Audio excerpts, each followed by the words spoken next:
কসম কায়া তোমাকে আমাকে দুনিয়াতে পাঠাইছে বান্দা, ঘুরতে থাকো ঘুরতে থাকো ঘুরতে থাকো। আমি আল্লাহ তাআলার কোনো বাধা নাই, আমি আল্লাহ তাআলার কোনো অসুবিধা নাই। তবে আমি যখন আজরাইল পাঠাইয়া দিব রে, আজরাইল যখন তোমাকে থাপা দিয়া ধরবে, ইচ্ছা তাক আর না তাক, আমি আল্লাহ তাআলার হাতে ধরা না দিয়া উপায় নাই। এবার আওয়াজ দেয়া বলুন, আল্লাহ তাআলার কাছে ধরা দিতে হবে কি হবে না? আওয়াজ দেয়া বলো, হবে কি হবে না? ইচ্ছা তাক আর না তাক, আজরাইল যেদিন আল্লাহ তাআলার হুকুমে আইসা পড়বে, ধরা না দিয়া উপায় নাই। এই জন্য যুবক ভাইরা, বৃদ্ধ বাবারা, পর্দার আলের মা বোনেরা, তোমাদেরকে বইলা যায়, আল্লাহ তাআলা 14টা কসম খায়া দুনিয়াতে পাঠাইছেন, স্বাধীনতা দিছেন। এই জন্য স্বাধীনতা পাইয়া যা মন চায় তা কইরো না। আল্লাহ তাআলার ইবাদত করো, আল্লাহ তাআলার ইবাদত করো। আল্লাহ তাআলার ইবাদতের মধ্যে সর্বপ্রথম সবথেকে প্রিয় আমল আল্লাহ তাআলার কাছে নামাজ। আল্লাহ তাআলার কাছে সব থেকে প্রিয় আমল কোনটি? মনে থাকবো তো নাকি? আমি কিন্তু জিজ্ঞাসা করবো কিছুক্ষণ পর পর, মনে রাখবেন। আল্লাহ তাআলার কাছে সব থেকে প্রিয় আমল সর্বপ্রথম কোনটি? নামাজ। নামাজ ছাড়া যাবে না। গুনাহ করো, করতে থাকো, নামাজ ছাড়া যাবে না। নামাজ পড়তে থাকো, একদিন দেখবা এই নামাজই তোমাকে গুনার কাছ থেকে বাঁচায় রাখবে এবং নামাজটাই তোমার প্রিয় হয়ে যাবে। সুবহানাল্লাহ। অনেক মানুষ হয়তো ঘোরাফেরা করতেছে, মনে করেন না যে তারা ভাগ্যবান। আপনারা যারা এখানে আছেন তারাই ভাগ্যবান। বলেন আল্লাহু আকবার, জোরে বলেন আল্লাহু আকবার। আপনারাই ভাগ্যবান। এটা জান্নাতি বাগান, জান্নাতি বাগান। এই জান্নাতি বাগান নিয়া ফেরেশতারা আরশের মধ্যে আলোচনা করতেছে। ফেরেশতারা বলে, আল্লাহ তোমার বান্দারা এরকম একটি জান্নাতি বাগানে বসে রয়েছে। আল্লাহ বলে, বান্দারা কেন বসে রয়েছে? আল্লাহ তোমার জান্নাতের আশায় বসে রয়েছে। আল্লাহ বলে, জান্নাত কি দেখছে নাকি? না, জান্নাত তো দেখে নাই। আর কি চায়? জাহান্নাম থেকে মুক্তি চায়। জাহান্নাম দেখছে? না, জাহান্নামও দেখে নাই। আল্লাহ বলেন, ফেরেশতা তোমরাই তো বলেছিলা মানুষ বানানোর কোনো প্রয়োজন নাই। আজকে দেখ আমার বান্দারা গভীর রাতে শীতের মধ্যে বসিয়া কুরআনের আলোচনা শুনতেছে, আমার জান্নাতের আশা করতেছে, জাহান্নাম থেকে মুক্তি চাইতেছে। হে ফেরেশতারা, তোরা সাক্ষী থাক, আমি আল্লাহ তাআলা ওই বান্দাদের সমস্ত গুনাহ মাফ করে দিলাম। জোরে কোন সুবহানাল্লাহ। এটা হচ্ছে জান্নাতি বাগান।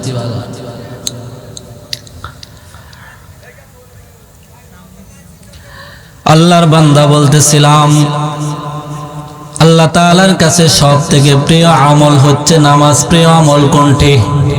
আওয়াজ দেয়া বলো, কোনটি? মনের কান দিয়ে আল্লাহর বান্দা কথাগুলো শ্রবণ করবেন। আল্লাহ তাআলার কাছে সব থেকে প্রিয় আমল নামাজ। এই নামাজ আল্লাহর বান্দা ছাড়া যাবে না। হযরত ওমর ফারুক রাদিয়াল্লাহু তাআলা আনহু জামানায় এক যুবক এক যুবতীর দেইকা পাগল হয়ে গেছে। যুবতী বোরকা পরে, তারপরেও চক্ষু দিয়া পাগল হয়ে গেছে। যুবক টের পাইছে যে যুবতী আমাকে দেইকা পাগল হয়ে গেছে, আমার পিছনে ঘুরতেছে। বর্তমান সমাজে দেখা যায় যুবক ভাইরা কত নষ্টামি করো। আল্লাহ তাআলাকে বইলা কত খারাপ কাজ করো। যুবক ভাই, মনের কান দেয়া শুই না নাও। যুবতী বলে, হে যুবক, দেখলাম তুমি অনেক দিন আমার পিছনে ঘুরতেছ, কারণ কি? কবন তোমারে আমার অনেক ভালো লাগে, তোমাকে বিবাহ করতে চাই। যুবতী বলে, আমি তোমার প্রস্তাবে রাজি, তবে একটা শর্ত আছে। শর্ত হইল ওমর ফারুক রাদিয়াল্লাহু তাআলা আনহুর পিছনে একটানা 40 দিন নামাজ পড়া লাগবে। কি পড়া লাগবে? 40 দিন। কয় দিন? 40 দিন।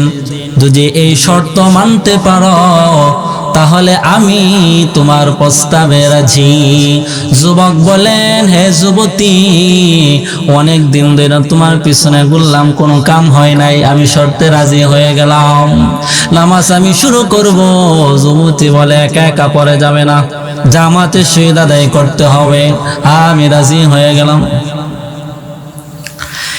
এবার যুবক শর্ত পূরণ করার জন্য ফজরের নামাজ পড়ার জন্য ওযু করিয়া মসজিদে নববীর মধ্যে হাজির হয়ে গেছে। ফজরের নামাজ এমন একটা নামাজ,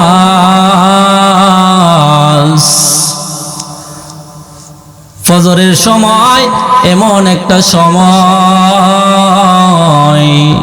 মনে হয় যেন পাপ মুক্ত একটা সময়। ফজরের আবহাওয়া মনে হয় যেন পাপ মুক্ত আবহাওয়া। ফজরের আবহাওয়া মুমিনের অন্তরকে শীতল বানায় দেয়। যারা নামাজ পড়ে তারা বুঝবে ফজরের আবহাওয়া এমন একটা আবহাওয়া যে মুমিনের অন্তরকে শীতল বানায় দেয়। বলেন সুবহানাল্লাহ। যুবক এবার ওমর রাদিয়াল্লাহু তাআলা আনহুর পিছনে নামাজ পড়ার জন্য মসজিদে নববীতে চলে গেল। অন্যান্য সাহাবায়ে কেরাম, বড় বড় সাহাবায়ে কেরামরা নামাজের জন্য মসজিদে আইসা হাজির। ওমর রাদিয়াল্লাহু তাআলা আনহু মসজিদে নববীতে ঢুকে, পিছনে আলী রাদিয়াল্লাহু তাআলা আনহু ঢুকে। কে সেই আলী? এমন একজন বড় সাহাবী, আল্লাহর নবী জানায়া দেয়, আমি হইলাম আলেমের শহর, আর এই শহরের দরজা হইলেন আলী। আলী রাদিয়াল্লাহু তাআলা আনহু কত বড় সাহাবী ছিলেন। একদিন বাজারে গেছে আনার জন্য, আনার কেনার জন্য। ঘরে বিবি অসুস্থ, আনার কিনবে, বিবিকে খাওয়াবে। আসার সময় রাস্তার মধ্যে একটা ভিক্ষুক আইসা বলে, আল্লাহ কারীম, আমাকে একটু আনার খাওয়াও। আলী রাদিয়াল্লাহু তাআলা আনহু মনে মনে কয়, ব্যাগের মধ্যে আনার জানলো কেমনে? আলী রাদিয়াল্লাহু তাআলা আনহু অর্ধেক আনার দিয়া দিছে। বলেন সুবহানাল্লাহ। ভিক্ষুক আবার কয়, অর্ধেক খাইলাম, অর্ধেক সুস্থ হইলাম, পুরাটা যদি দেয়া দেন তাহলে পুরা সুস্থ হয়ে যাবো। আলী রাদিয়াল্লাহু তাআলা আনহু মনে মনে কয়, বিবির জন্য আনার কিনলাম, বিবিকে কি খাওয়াবো, যা দিয়া দেই। পুরাটাই দিয়া দিল। সুবহানাল্লাহ। ঘরের মধ্যে যায় এবার আলী রাদিয়াল্লাহু তাআলা আনহু ঘরে এবার ঢুকে না। ঘর থেকে আলী রাদিয়াল্লাহু তাআলা আনহুর বিবি ফাতেমাতুজ জোহরা রাদিয়াল্লাহু তাআলা আনহা ডাক দিয়া, ব্যাপার কি, আসেন না কেন? রাস্তায় কি কোন ঘটনা ঘটছে নাকি? ঘরে আসেন। ঘরে যাওয়ার সাথে সাথে বলে, আমি এখন পুরাপুরি সুস্থ হয়ে গেলাম। দরজা লাগাইছে, কিছুক্ষণ পরে বাহির থেকে দরজার মধ্যে আওয়াজ। ডাক দিয়া বলে, কে?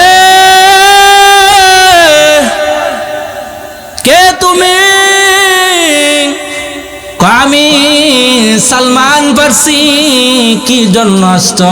আল্লাহর নবী আনার পাঠাইছে, আমার মাথার সান্দিটা ফাইটা যাইতেছে, তাড়াতাড়ি আমার মাথার থেকে আনারের গাঁটটিটা নামাও।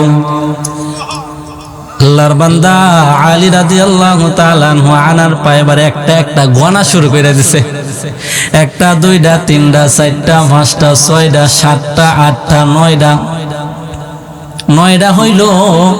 আলী রাদিয়াল্লাহু তাআলা আনহু কয়, আনার মনে হয় আমার না, বলে মনে হয় নবীজি আমার কাছে পাঠাইছে, এগুলা নিয়ে যাও। কন্যা আপনার কাছে নবীজি পাঠাইছে। কন্যা আমার না, কারণ আমার যদি হইতো তাহলে আল্লাহ তাআলার ওয়াদা, দুনিয়াতে যদি এক কেউ দেয় তাহলে আল্লাহ তাআলা তারে 10 দেয়। সুবহানাল্লাহ। তা আনার হইল 9টা। আল্লাহ তোর ওয়াদা, আল্লাহর ওয়াদা দিবে 10টা, একটা কম, তাহলে এটা আমার না, নিয়ে যাও। সালমান ফার্সি আর একটা চাদর থেকে, চাদরের নিচের থেকে বাহির কইরা বলে, নাও 10টাই দিছে। আমি ঘটনা উদ্ঘাটন করার জন্য এরকম একটা কৌশল কাটাইলাম। আল্লাহু আকবার। কে সে আলী? এমন দামি একজন সাহাবী, ফজরের নামাজ পড়ার জন্য মসজিদে হাজির হয়ে গেছে। ওমর রাদিয়াল্লাহু তাআলা আনহু, আল্লাহর বান্দা, নামাজের মুসল্লায় দাঁড়ায় গেছে। অনেক সময় সাহাবায়ে কেরামরা ওমর রাদিয়াল্লাহু তাআলা আনহু সূরা তাহা তেলাওয়াত করতেন। তাহা মা আনসালনা আলাইকাল কুরআনা লিতাশকা ইল্লা তাযকিরাতান লিমান ইয়াখশা।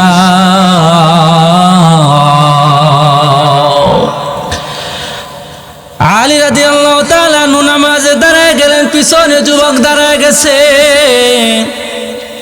যখন এই আয়াত তেলাওয়াত করে, ইল্লা তাযকিরাতাল লিমান ইয়াখশা, এই আয়াতের মধ্যে যাওয়ার পর ওমর ফারুক রাদিয়াল্লাহু তাআলা আনহু কান্না শুরু করে দিলেন। যার অন্তরে যত আল্লাহ তাআলার মহব্বত, তত বেশি মালিকের ভয়ে তার অন্তরগুলা কাঁদতে থাকে। এবার যখন আয়াতের মধ্যে গেছে, ওমর ফারুক রাদিয়াল্লাহু তাআলা আনহু কান্না শুরু করে দিছে, পিছনে সাহাবায়ে কেরামরাও কান্না করে। মাঝে মধ্যে ওমর রাদিয়াল্লাহু তাআলা আনহু ছোট ছোট সূরা তেলাওয়াত করতেন। একদিন এই সূরা তেলাওয়াত করতেছেন, সূরাতুল হুমাযাহ। তেলাওয়াত করতে করতে যখন এই আয়াতে গেলেন, নারুল্লাহ, আল্লাহর আগুন। কার আগুন? জোরে বলেন, কার আগুন? দুনিয়ার আগুন এক হাতে লাগলে আরেক হাত পুড়ে না, পায়ে লাগলে হাত পুড়ে না, কিন্তু জাহান্নামের আগুন এমন, যদি কোনো বান্দার শরীরে লাইগা যায়, ওই বান্দার কলিজা পর্যন্ত গুনাহ হয়ে যাবে। এই আয়াতে যাওয়ার পর ওমর রাদিয়াল্লাহু তাআলা কান্না করে। কে সে ওমর?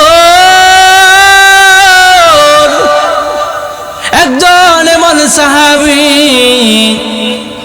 রাত্রে বেলা মাঝে মধ্যে একা একা ওমর রাদিয়াল্লাহু তাআলা আনহু কান্না করতেন আর বলতেন, আল্লাহ, তুমি আমারে যদি মানুষ না বানাইয়া বেড়া ছাগল বানাইতা, তাহলে তো আমার কোনো হিসাব নিকাশ হইতো না, কিন্তু তুমি আমারে মানুষ বানাইছো। কিয়ামতের ময়দানে কি যে বিচার, কি যে শাস্তি। এই ভয়ে ওমর রাদিয়াল্লাহু তাআলা আনহু বাচ্চাদের মধ্যে ফুফায়া ফুফায়া মাঝে মধ্যে কান্না করতেন। এই তেলাওয়াত যখন শুরু করছে পিছন দিক দিয়া সাহাবায়ে কেরামরা কাঁদে। ওই যুবক কাঁদতেছে। এই আল্লাহর বান্দা আরবের যুবক, আরবি ভাষা তো বুঝে। আল্লাহ তাআলা কোরআনের মধ্যে কি বলছেন এই অর্থ তো আরবের যুবক বুঝতেছে। যুবকের অন্তরে কোরআনের তেলাওয়াত ঢুকতেছে আর দুনিয়ার খাহেসাত আল্লাহ তাআলা দূর কইরা দিতেছে। একদিন, 2 দিন, 3 দিন, 4 দিন চলে যায়, 30 দিন চলে যায়। ওই দিক দিয়া যুবতী চিন্তা করে যুবকরে তো নামাজে পাঠাই আর কোনো খবর নাই। 40 দিন চইলা গেছে। যুবতী তার বাইকে পাঠাইয়া দিছে, যাও। যে যুবক আমার পিছনে ঘুরতেছিল তার তো কোনো খবর নাই, যা দেখো কি খবর। 40 দিন 41 দিনের মাথায় যুবতীর ভাই যা বলে, ভাই তুমি তো আমার বোনের পিছনে ঘুরতেছিলা, এখন তোমার খবর কি? যুবক ডাক দিয়ে বলে, ভাই আমি এতদিন দুনিয়ার পাগল ছিলাম, কিন্তু এখন যখন ওমর রাদিয়াল্লাহু তাআলা আনহুর পিছনে নামাজে দাঁড়ায় গেলাম, এখন আমার চিন্তা হইল দুনিয়াতে একদিন আছি, দুনিয়াতে হয়তো একদিন থাকবো না, কিয়ামতের ময়দানে আমার একদিন দাঁড়াইতে হবে। যুবক ভাই আমি এখন দুনিয়ার পাগল না রে, আমি এখন মাওলা পাকের পাগল। আল্লাহু আকবার, জোরে বলেন আল্লাহু আকবার। আমি এখন মাওলা পাকের পাগল। ইন্না সলাতা তানহা আনিল ফাহশাই ওয়াল মুনকার। যুবক ভাই, বৃদ্ধ বাবা, পর্দার আড়ালের মা বোনেরা, মনের কোণ দিয়া শুইনা না, নামাজ পড়তে থাকো, পড়তে থাকো। গুনার কাজ করো, নামাজ পড়ো, নামাজ ছাড়া যাবে না। একদিন দেখবা গুনার কাজ দূরে চইলা যাবে আর নামাজ তোমার আপন হয়ে যাবে। আল্লাহ তাআলার কাছে সব থেকে প্রিয় আমল কোনটি? 1 নম্বরে কোনটি?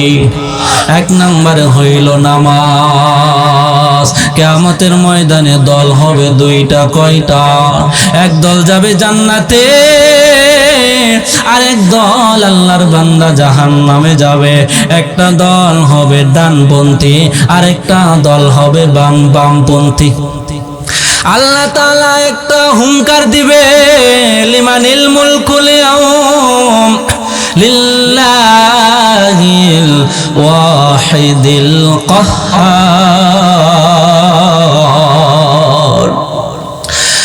আল্লাহ তাআলা একটা হুঙ্কার দিবে, হুঙ্কার দিয়া তার আসনে বসবে।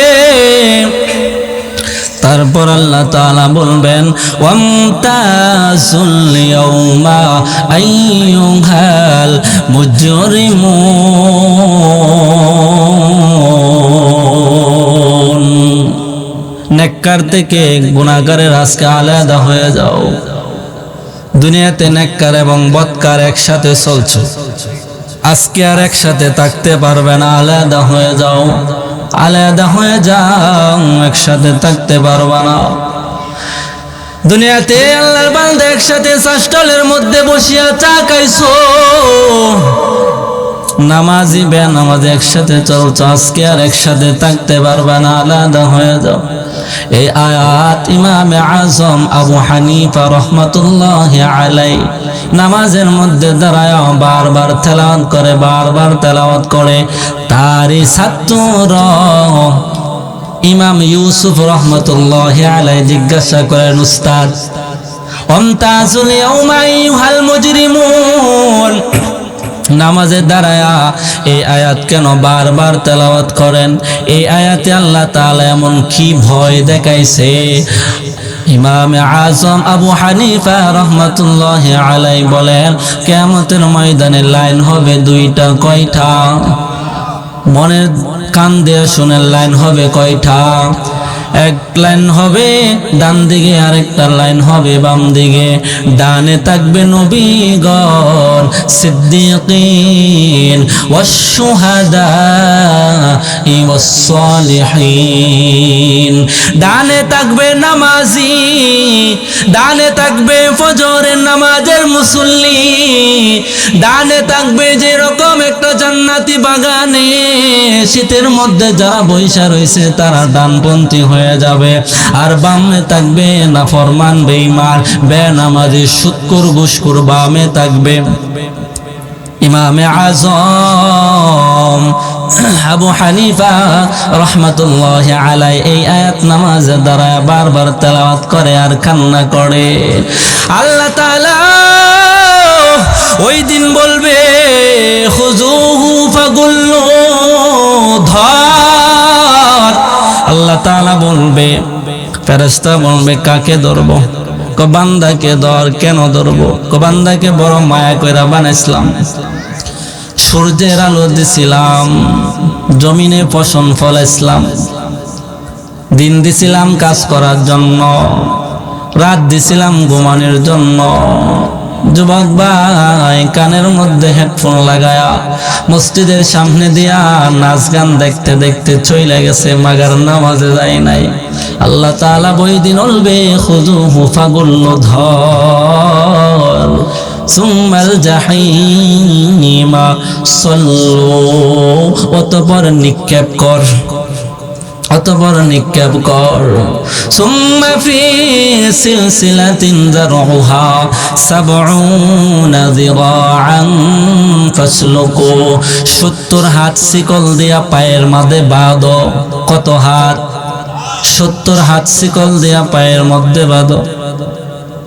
এবার বাইদা আল্লাহ তাআলা বলবে, জাহান্নামে নিক্ষেপ করো, জাহান্নামে এবার নিক্ষেপ করো।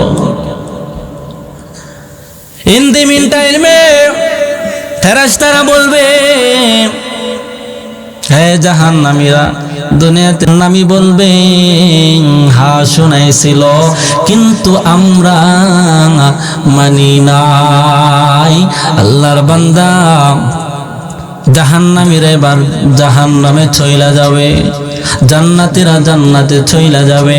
ইন দি মিন টাইমে জান্নাতীরা জাহান্নামীদেরকে উদ্দেশ্য করে বলবে, আনিল মুজরিমিনা মা সালাকাকুম ফি সাকর, সাকর নামক জাহান্নামে কেন গেলে? জাহান্নামের অনেক গুনার নাম আছে। একটা নাম হইল সাকর, আরেকটা নাম হইল হুতামা, আরেকটা নাম হইল লাযা। অনেকগুলা জাহান্নামের নাম আছে। আজকে কেন জাহান্নামে গেলে? ওই দিন জাহান্নামীরা বলবে, ক্বালু লাম নাকু মিনাল মুসাল্লিন।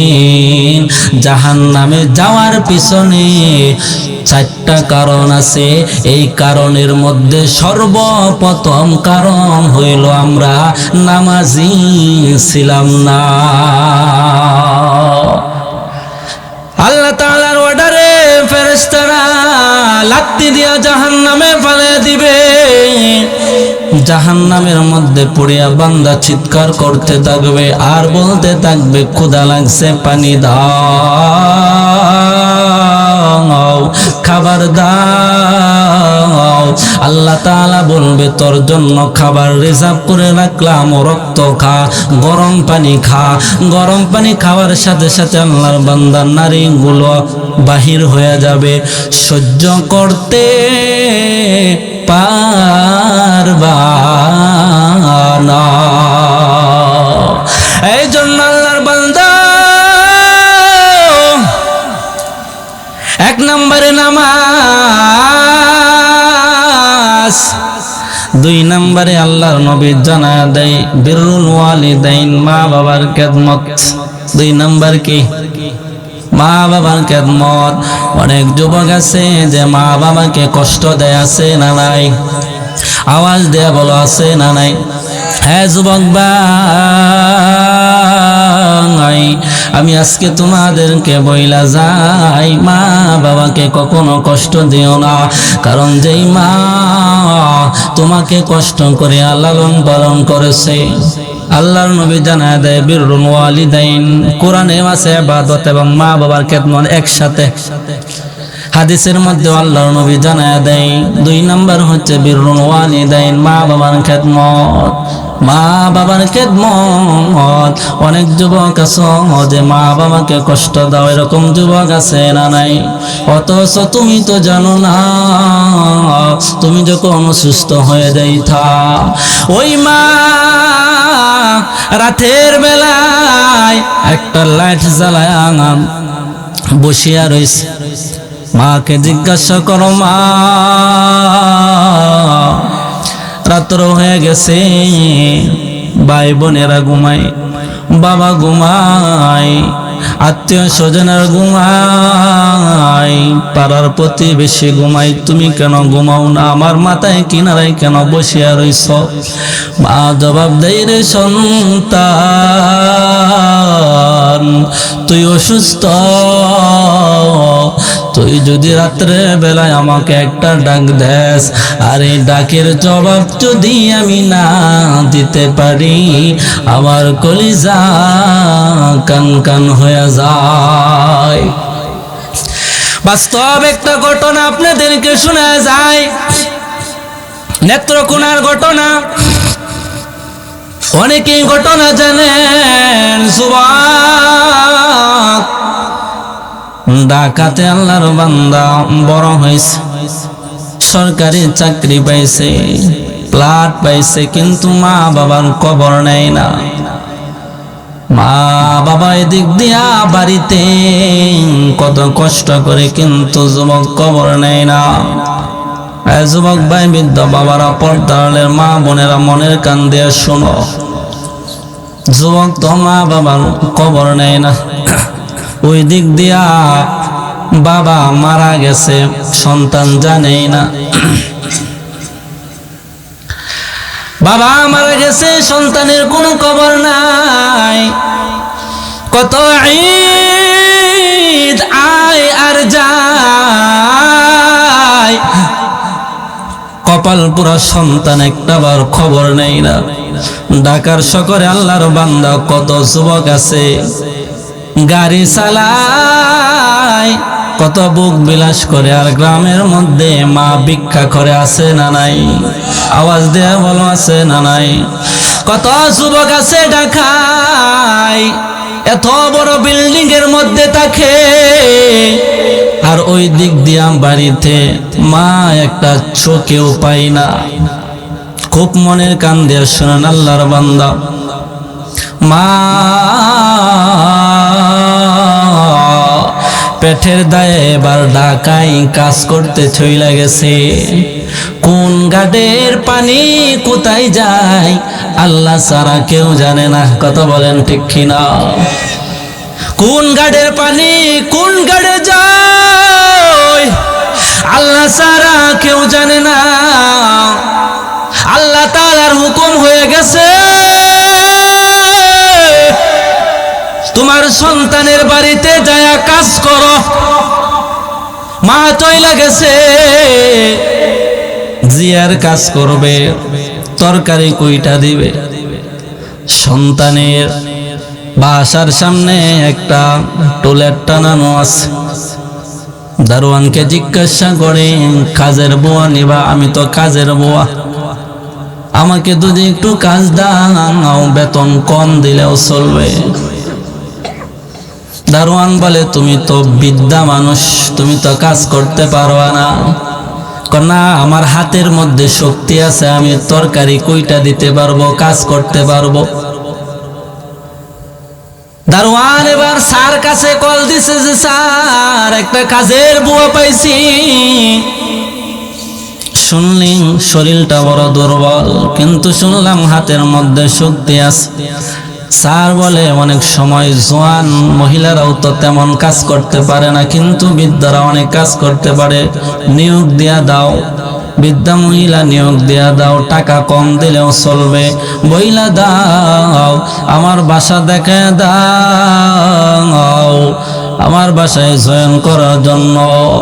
বাসায় আইসা যখন দরজার মধ্যে নক করবে, আমার স্ত্রী দরজা খুইলা দিবে, আল্লাহর বান্দা জয়েন হইলা গেল, নিয়োগ হয়ে গেল, কিন্তু জানে না যে তার সন্তানের বাসায় কাজ করবে। মা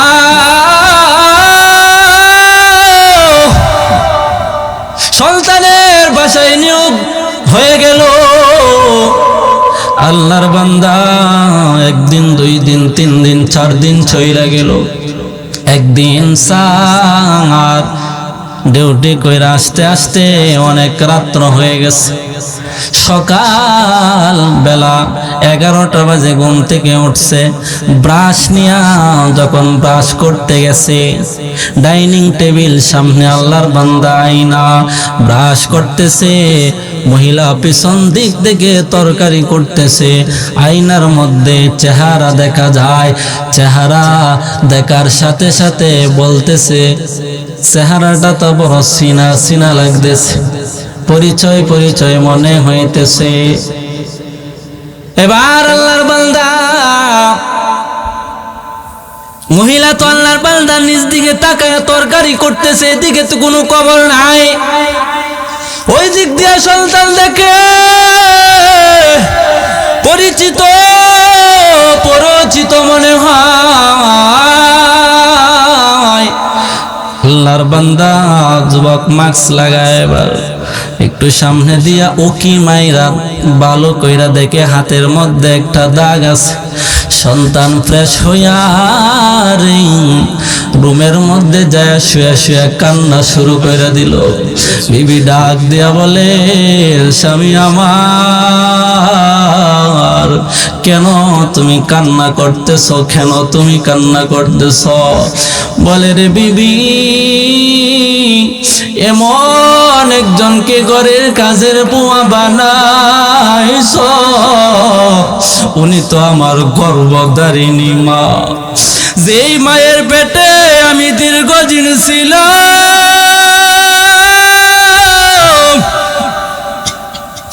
এমন একজনকে কাজের বুয়া বানাইছ, যার পেটে আমি অনেক দিন ছিলাম। বিবি বিবি বলে, ব্যাপারে কি, কিভাবে সম্ভব তোমার মা আমার বাড়ির কাজের বুয়া হয়? আল্লাহর বান্দা যুবক মার কাছে যায় বলে, আপনার ছেলে মেয়ে কয়জন? আমার একটা ছেলে আর একটা মেয়ে, একটা ছোট্ট মেয়ে। আপনার ছেলে কোথায়? ছেলে অনেক দিন আগে হারায় গেছে, ডাকাতে আইসার বাড়িতে ফিরা যায় না, হারায় গেছে। এই যুবক ভাই, বৃদ্ধ বাবা, পর্দার আড়ালের মা বোনেরা, হারায় গেছে আমার ছোট্ট একটা মেয়ে, তার পড়াশোনা করাইতে হয়। ওই ছেলেটাকে খুঁজতে খুঁজতে বাবা অন্ধ হয়ে গেছে। আমার মেয়েকে পড়াশোনা করাইতে আমার বড় কষ্ট হয়। পেটের দায়ে ডাকা কাজ করার জন্য আসছি, স্যার আগামী মাস থেকে আমার বেতনটা একটু বাড়ায় দিয়েন। সন্তান মাকে আল্লাহর বান্দা কয়, আপনি একটু রুমে আসেন। মা তো মনে করছে যে আগামী মাস থেকে আমার বেতন বাড়াবে। মা বলতেছে, স্যার আপনি তো স্যার মানুষ, আপনার রুমে আমি কেমনে ঢুকবো? আল্লাহর বান্দা সন্তান সন্তান মার পায়ের মধ্যে পড়িয়া বলতেছে, মা আমি তোমার গর্ভধারিণী সন্তান, আমি তোমাকে বইলা গেলাম, আমি নেমক হারাম হয়ে গেলাম, ঢাকায় আসি আমার চাকরি হয়েছে, ঢাকায় আসি আমি সরকারি চাকরি পাইলাম, বিল্ডিং পাইলাম, বিবাহ করলাম, সন্তানাদি হয়েছে, কিন্তু মা আমি তোমারে বইলা গেছি।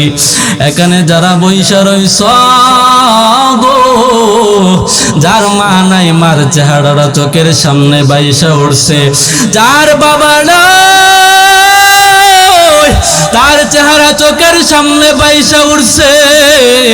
আল্লাহর বান্দা মাহফিল শেষ হওয়ার পর বাড়িতে যায় দেখবা মা বসিয়া বসিয়া বয়ান শুনতেছে, আরেক দল যায় দেখবা মার বিছানাটা কালি। যুবক ভাই, তোর ভাইয়ে দইরা বলি, মা বাবাকে আর কষ্ট দিও না, আল্লাহর হুকুম নষ্ট করিও না, আল্লাহ তাআলার ইবাদত করো। আল্লাহ তাআলার ইবাদত করিয়া, মা বাবার খেদমত করিয়া, তওবা করিয়া তারপরে কবরে যাও।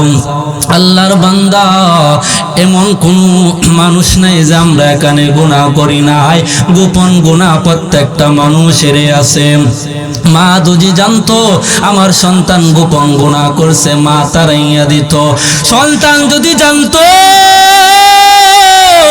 সন্তান বলতো তুমি বাবা বড় খারাপ, দূরে সরাইয়া দিত। আল্লাহর বান্দা, বন্ধু বান্ধব যদি জানতো, দূরে সরাইয়া দিত। দুনিয়াতে আল্লাহর বান্দা সরকারি আইন যদি না মানের, পুলিশে দইরা আপনাকে পিটা দিত। কিন্তু আমার আল্লাহ তাআলার আইন হইল ভিন্ন। দুনিয়াতে পুলিশ খুঁজে সাজা যাওয়ার জন্য, আর আমার আল্লাহ তাআলা খুঁজে গোলাম। লা তাকনাতু মির রাহমাতিল্লাহ। গুনাহ করছো গো, আয় আমার দরবারে ফিরে আয়, আমার দরবারে আয়, আমার দরবারে তওবা কর। তওবা করতে দেরি, আমার মাওলা তোমার গুনাহ মাফ করতে দেরি না। আতিনা ফি দার দুনিয়া না হাসান, আতিনা ফি দার উকবানা হাসান, ইয়া গিয়াসাল মুস্তাগীসিন ইহদিনা লাফতিকারা বিল উলুমে ওয়াল গিনা। হর গরিমে দেন তো তৈয়ার है, जो न मांगे उस तू बेजार है। এই জন্য আল্লাহর বান্দা এখন থেকে তওবা করার নিয়ত করো, জীবনে আর নামাজ ছাড়বা না, মা বাবাকে কষ্ট দিবা না, হারাম খাইবা না। এই আল্লাহর বান্দা তওবা করার নিয়ত করো, আল্লাহর হুকুম মানিয়া দুনিয়াতে চলবা, রাসূলের তরিকা ছাড়বা না, মা বাবাকে কষ্ট দিবা না, আল্লাহর হুকুম বাতিল করবা না। তওবা করার দুজিনা তো হয়, দুইটা হাত আমার মাওলারে দেখা দাও। হে আল্লাহ, তুমি আমাদের হাতগুলা কবুল করিয়া নাও। জোরে একটা ডাক দাও আল্লাহ, আরো জোরে ডাক দাও আল্লাহ, আরো জোরে একটা ডাক দাও আল্লাহ। আল্লাহ তুমি আমাদের তওবা কবুল করে নাও, জোরে বলেন আমিন।